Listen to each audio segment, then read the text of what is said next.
Hey everyone, ready for another dupe dive.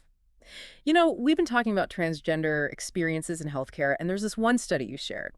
Well, it really got me thinking about how transgender patients decide whether or not to even bring up their gender identity with their healthcare providers. It's a big deal, yeah. I mean, that decision is a huge part of the healthcare journey for transgender individuals, for Hmm. sure. And this study, it really gets into the nitty-gritty of that whole decision-making process and how it all affects their overall experience. So, paint the picture for us. What kind of study are we talking about here? Like, it wasn't just a quick survey or something? Oh, definitely not. It goes way deeper than that. Imagine this: 27 transgender and non-binary adults, all different backgrounds, sharing their stories, their struggles with healthcare. That's what this study was all about. Getting those really personal, nuanced experiences, qualitative research, they call it, really trying to understand the impact on people's lives, not just looking at numbers. Right, capturing those individual stories, the things you don't get from a checkbox on a form. So, what really jumped out at you from all of these conversations? Well, one thing that really stuck with me was this idea of relational risk assessment. And it's kind of what it sounds like, right? Just imagine constantly having to size up every situation with a healthcare provider, trying to figure out, okay, is being open about my gender identity going to help me get the care I need? Or is it going to put me at risk? It's a tough spot to be in. That's a heavy burden to carry, especially when you're already dealing with health concerns. It's like they have to be constantly on guard, analyzing every interaction. Exactly. And that's just one of the major themes that came out of this study. We're talking about provider behaviors, how safe a transgender person feels being open with their provider, Yep. that balance between getting affirming care and getting the actual medical treatment you need, and this feeling of just not fitting into the current healthcare system. It's like this constant push and pull between being your true self and trying to get the care you deserve. Not easy at all. And that's why hearing directly from these individuals, it's so powerful. Like one participant even said, and this is a quote, "How are you going to fit me into your system?" Which, I mean, that just really highlights that feeling of being othered, like you don't How are belong. you going to fit me into your system? Wow, that is powerful. It speaks volumes. Yeah. But let's talk more about those individual experiences. What were some of the specific things that these participants shared? Well, for example, one participant talked about how they were living with this chronic illness Right.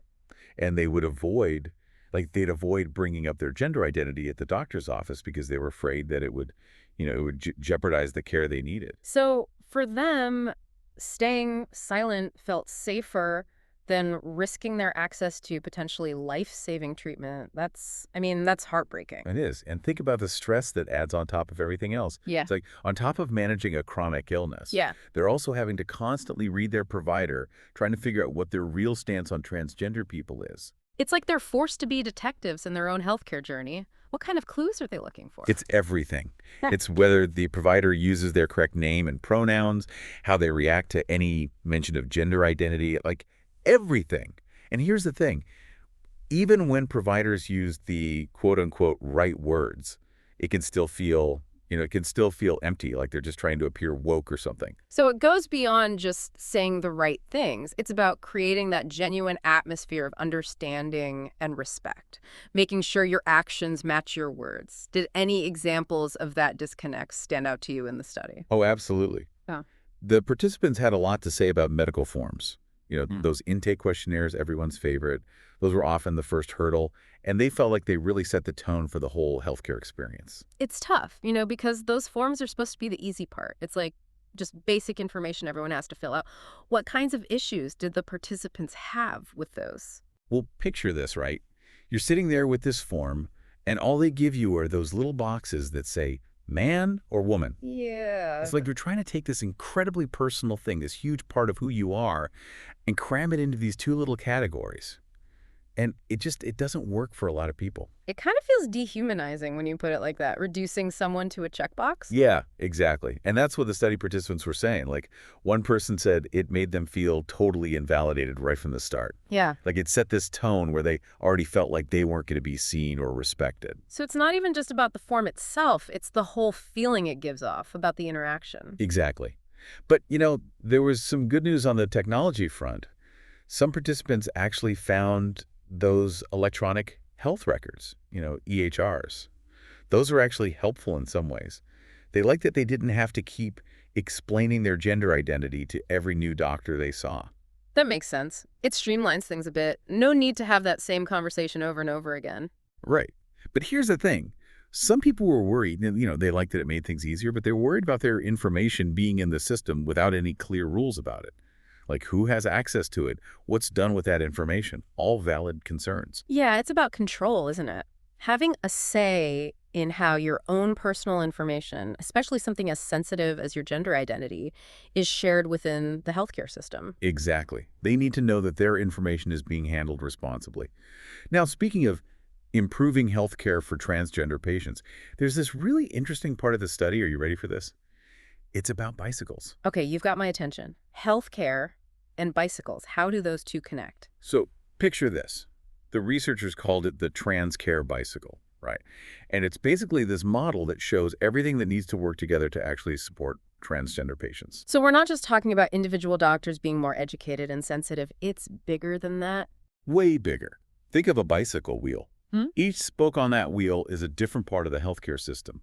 You've got individual providers, sure, but you've also got the policies of the organization, how people view transgender people, even the political climate. Every single thing plays a part. They all influence each other. So it's this whole interconnected web. And if even one part of that system is messed up, it throws the whole thing off balance. Exactly. That's a great way to put it. And just like a bike, it needs maintenance. You've got to keep the lines of communication open and be willing to make adjustments as you go. Constantly checking in, seeing what's working, what's not, being proactive. It sounds like this TransCare bicycle model could be really helpful for both healthcare providers and organizations to kind of visualize those different areas they need to focus on. Exactly. But the study's authors made one thing very clear. While educating providers is crucial, it's just one spoke on the wheel, right? They're calling for systemic change. They're talking about holding clinicians accountable when they harm transgender patients.